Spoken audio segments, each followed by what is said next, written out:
नमस्कार, आदाब, सत श्री अकाल, केम छो। जी हाँ दोस्तों, हाजिर हूँ आरजे रज़िया रागिनी। पिछले हफ्ते आपसे वादा किया था कि फिर से एक नई शुरुआत कर रही हूँ, आरजे रज़िया रागिनी तक का सफ़र, जिसके बारे में कुछ ना कुछ आपको ज़रूर बताती चलूँगी और अपनी माँ की दी हुई कुछ शिक्षा, कुछ टिप्स, उनके बारे में भी बात करूँगी। मेरी माँ अक्सर कहती थी कि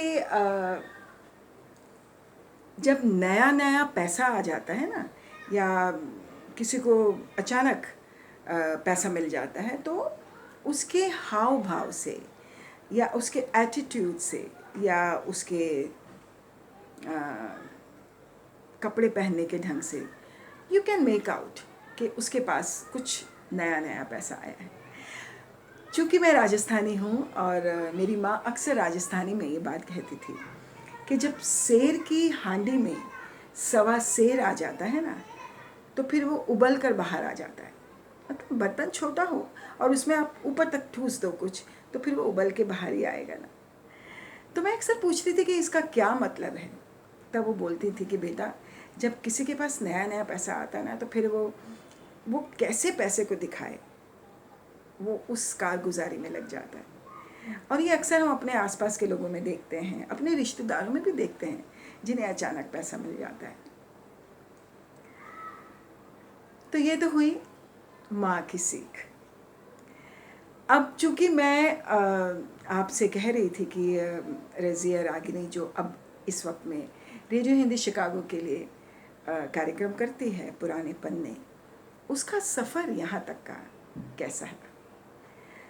दोस्तों, मैं एक मुस्लिम फैमिली से बिलोंग करती हूँ और राजस्थानी हूँ।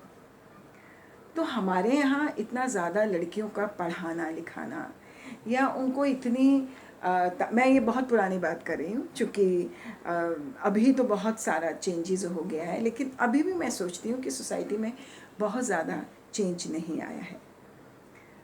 मेरे घर में कल्चरल एनवायरनमेंट बहुत अच्छा था, क्योंकि मेरे पिता एक जाने माने सितार वादक रहे हैं। तो घर में म्यूज़िकल माहौल ज़रूर रहा है, लेकिन एजुकेशनल माहौल नहीं रहा। लेकिन उन्होंने मुझे हमेशा से पढ़ने के लिए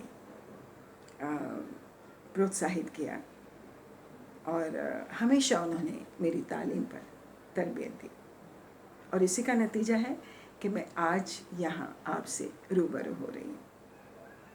अगले हफ्ते फिर मुलाकात करेंगे छोटी छोटी बातों के साथ। तब तक के लिए अपने दोस्त आरजे रज़िया को इजाज़त दीजिए। अपना बहुत सा ध्यान रखिए। फिर मुलाकात होगी। Bye. Take good care of yourself.